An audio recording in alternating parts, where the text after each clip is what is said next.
بسم اللہ الرحمن الرحیم۔ السلام علیکم۔ اب شروع ہوتی ہے ایک ایسی داستان جہاں تلواریں بولتی ہیں، ایمان آزمائش سے گزرتا ہے اور ایک انسان کو ملتا ہے وہ لقب جو قیامت تک گونجتا رہے گا۔ مدینہ کی فضا پرسکون تھی، لیکن اچانک ایک خبر آئی کہ ایسی خبر جس نے مسلمانوں کے دل ہلا دیے۔ ایک قاصد کو بے دردی سے قتل کر دیا گیا تھا۔ ناظرین، یہ صرف ایک قتل نہیں تھا، یہ اسلام کے خلاف اعلان جنگ تھا۔ جی ہاں ناظرین، اب اعلان جنگ اسلام کے خلاف شروع ہو چکا تھا۔ ناظرین، یہ واقعہ پیش آیا شام کی سرزمین کے قریب۔ شام کے حکمران کے نمائندے نے رسول اللہ صلی اللہ تعالی علیہ وسلم کے بھیجے ہوئے اس سفیر کو قتل کر دیا۔ یہ عرب کے اصولوں کے بالکل خلاف تھا ناظرین، کیونکہ جانتے ہیں آپ کہ عرب کے جو اصول ہیں کہ سفیر کو کبھی قتل نہیں کیا جاتا، عرب کے اصول میں یہ شامل ہے، اور پیغام لانے والا ہمیشہ محفوظ ہوتا ہے۔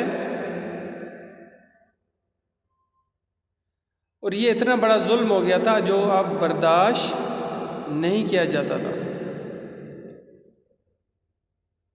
پیارے آقا صلی اللہ علیہ وسلم نے فیصلہ فرمایا کہ اب جواب دیا جائے گا۔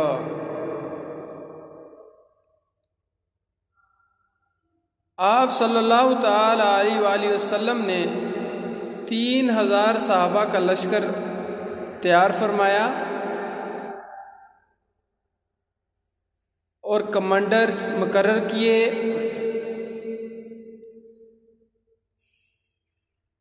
3 کمانڈر تھے، حضرت زید بن حارثہ رضی اللہ تعالیٰ عنہ،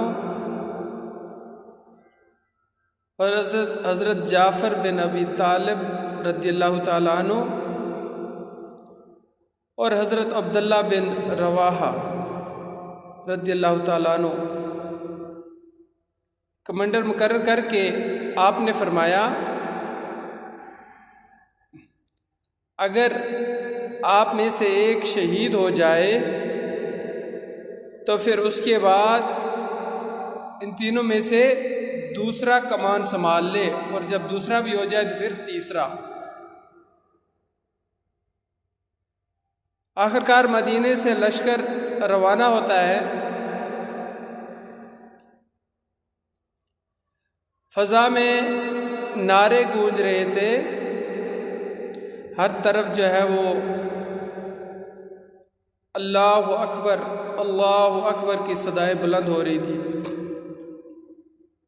ناظرین، یہ صرف جنگ نہیں تھی، یہ حق اور باطل کا مقابلہ تھا۔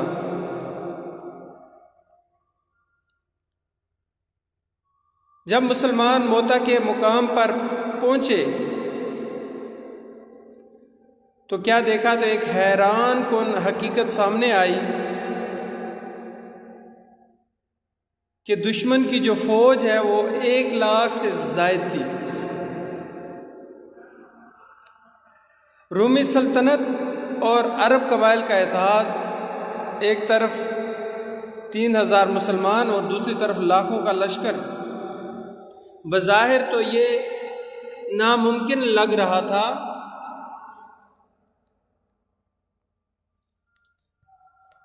مگر جب جنگ شروع ہوئی تو حضرت زید بن حارثہ رضی اللہ تعالی عنہ نے جھنڈا اٹھایا اور بہادری سے لڑے۔ لڑتے لڑتے آخرکار شہید ہو گئے۔ جب حضرت زید بن حارثہ رضی اللہ تعالی عنہ شہید ہو گئے تو پھر حضرت جعفر بن ابی طالب رضی اللہ تعالی عنہ آگے بڑھے اور جھنڈا اٹھا لیا۔ اللہ اللہ۔ حضرت جعفر بن ابی طالب رضی اللہ تعالیٰ عنہ نے ایسا مقابلہ کیا کہ تاریخ حیران رہ گئی۔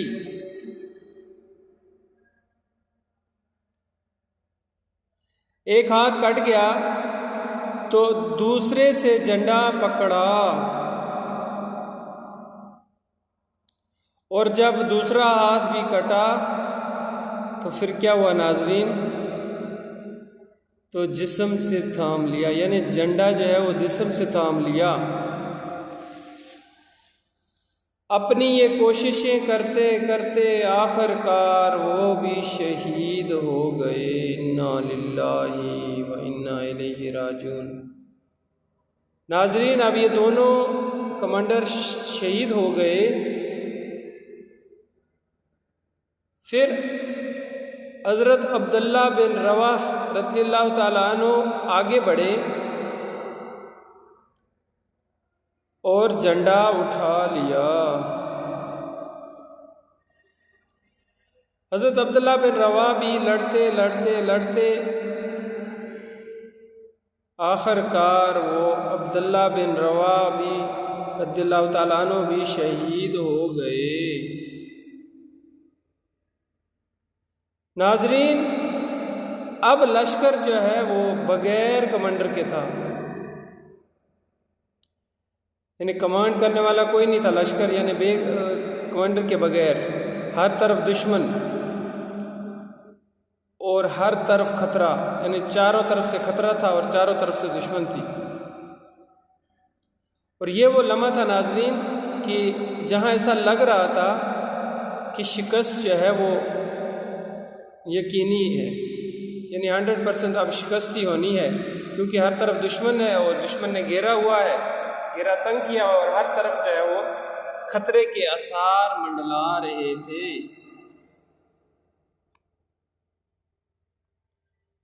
تو اسی اثناء میں ناظرین، اسی اثناء میں صحابہ نے ایک نام لیا۔ وہ نام کون تھا؟ وہ نام تھا حضرت خالد بن ولید رضی اللہ تعالیٰ عنہ۔ وہ ابھی بالکل نئے نئے مسلمان ہوئے تھے، لیکن ان کی جنگی مہارت سب جانتے تھے۔ ناظرین، یہ آپ کو پتہ ہے، یہ پچھلے 3 جو ولاگ کیے ہوئے میں نے، اس 3 پارٹ کے، تو آپ کو پتہ ہی ہے کہ ان کی جنگی مہارت کتنی تھی حضرت خالد بن ولید رضی اللہ تعالیٰ عنہ کی۔ اگر جس نے بھی وہ ویڈیو دیکھی تو وہ انشاءاللہ میں لنکس بھی جو ہے وہ ڈسکرپشن میں دے دوں گا، تو آپ یہاں سے وہ ویڈیو کلک کر کے دیکھ سکتے ہیں۔ آپ کو پتہ ہے کہ حضرت خالد بن ولید رضی اللہ تعالیٰ عنہ جنگ میں بڑی مہارت رکھتے تھے، تو ان کی مہارت سبھی لوگ جانتے تھے۔ تو انہوں نے کیا کیا، وہ آگے بڑھے، ظاہر بات وہ سارا کچھ دیکھ رہے تھے، تو جھنڈا سنبھالا اور کہا، آج پیچھے ہٹنا شکست نہیں بلکہ حکمت ہے۔ ناظرین، آپ کو پتہ ہے کہ کہیں پہ بھی جنگ ہو جائے، جنگ تو ابھی ایران اور امریکہ کی بھی ہو رہی ہے، اسرائیل کی، اللہ کرے یہ جلد ختم ہو جائے اور پوری دنیا میں امن ہو جائے اور استحکام ہو جائے۔ ہم رب کریم سے دعا کرتے ہیں، آپ بھی دعا فرمائیے۔ تو ہمیشہ جنگیں جو ہے وہ حکمت عملی سے، اسٹریٹجی سے لڑی جاتی ہیں، اور پھر جنگیں جو ہے وہ حکمت عملی سے جیتی جاتی ہیں۔ جب تک حکمت عملی نہیں ہوگی آپ جنگ نہیں جیت سکتے۔ تو انہوں نے کہا کہ آج پیچھے ہٹنا شکست نہیں بلکہ حکمت عملی ہے۔ بعض جو ہے وہ تبصرے کرنے والا ایسے بولتے ہیں وہ پیچھے ہٹ گئے، بزدل ہیں، ہار گئے ہیں، شکست ہو گئی ہے، فلاں ہے ڈمکان ہے۔ ایسا نہیں ہے، بلکہ یہ پیچھے ہٹنا، یہ بزدلی نہیں، یہ شکست نہیں، بلکہ حکمت عملی ہے۔ اپنے دفاع کے لیے ایک قدم پیچھے ہٹنا یہ بزدلی نہیں بلکہ حکمت سے بری ہوئی چیزیں ہیں۔ حضرت خالد بن ولید نے فوراً منصوبہ بنایا، فوج کو مختلف حصوں میں تقسیم کیا۔ حکمت عملی چیک کریں ذرا ناظرین کہ یہ سپہ سالار تھے، اللہ اکبر، اللہ پاک نے کس طرح جو ہے وہ ان سے کام لیا۔ رات کے وقت پوزیشن بدل لی، دشمن کو یہ محسوس کرایا کہ نئی فوج آ گئی ہے، اللہ اکبر۔ یعنی ایسا انہوں نے حصوں میں تقسیم کیا کہ دشمن کو ایسا لگا کہ نئی فوج آ گئی ہے۔ صبح دشمن حیران تھا، یہ کون سی نئی فوج ہے؟ اللہ اکبر۔ ناظرین، یہ ٹرننگ پوائنٹ تھا۔ حضرت خالد بن ولید رضی اللہ تعالیٰ عنہ نے جب حملہ کیا، دفاع کیا اور پھر منظم انداز میں پیچھے ہٹے، یہ ناظرین ایک نہایت ہی حیران کن حکمت عملی تھی، اور جو شکست ہمیں بالکل یقینی نظر آ رہی تھی، لگ رہی تھی کہ 110% یہ ہم شکست میں ہیں، کیونکہ آپ نے دیکھا سارا جنگ کا ماحول کیسا تھا۔ رفتہ رفتہ ہمارے کمانڈرز جو ہیں وہ شہید ہوتے رہے، اور دشمنوں نے چاروں طرف سے گھیر لیا تھا۔ تو اسی اثناء میں ایک مرد قلندر اٹھا، سپہ سالار اٹھا، سیف اللہ اٹھا، اس نے اس شکست کو فتح میں بدل دیا، ایسی حکمت عملی اپنائی۔ اللہ اکبر۔ روایات میں آتا ہے ناظرین کہ حضرت خالد بن ولید رضی اللہ تعالیٰ عنہ کے ہاتھ میں 9 تلواریں ٹوٹ گئی۔ ناظرین، یہ کوئی عام لڑائی نہیں تھی، یہ ایک طوفان تھا جہاں 1,00,000 سے اوپر فوج ہو اور اس کے مد مقابل صرف چند ہزار یعنی 3,000 صحابہ تھے، اور حضرت خالد بن ولید رضی اللہ تعالیٰ عنہ اس طوفان کے درمیان کھڑے تھے۔ یعنی سب سے بڑی بات یہ ہوتی ہے جنگ میں، ایک حکمت عملی ہوتی ہے اور ایک ثابت قدمی۔ اب جب آپ کے پاس ثابت قدمی نہ ہو تو آپ جنگ ہار بھی سکتے ہیں۔ آخر کار حضرت خالد بن ولید نے فیصلہ کیا کہ فوج کو محفوظ واپس لے جایا جائے۔ یہ بظاہر پسپائی تھی، لیکن حقیقت میں یہ ایک عظیم فتح تھی، کیونکہ 3,000 نے لاکھوں کا مقابلہ کیا، فوج محفوظ واپس آئی، دشمن کو نقصان پہنچایا۔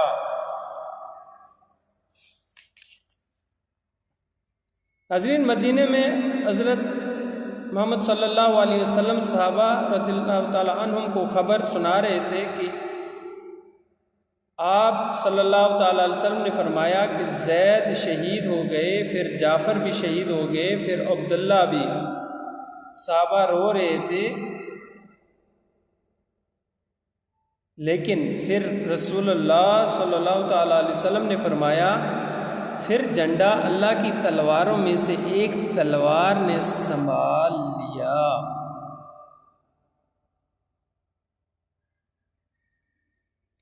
یہ الفاظ تھے کہ سیف اللہ، یہ لقب دیا گیا حضرت خالد بن ولید رضی اللہ تعالیٰ عنہ کو، یعنی کہ یہ سیف اللہ کا جو لقب ہے یہ وہاں سے ملا۔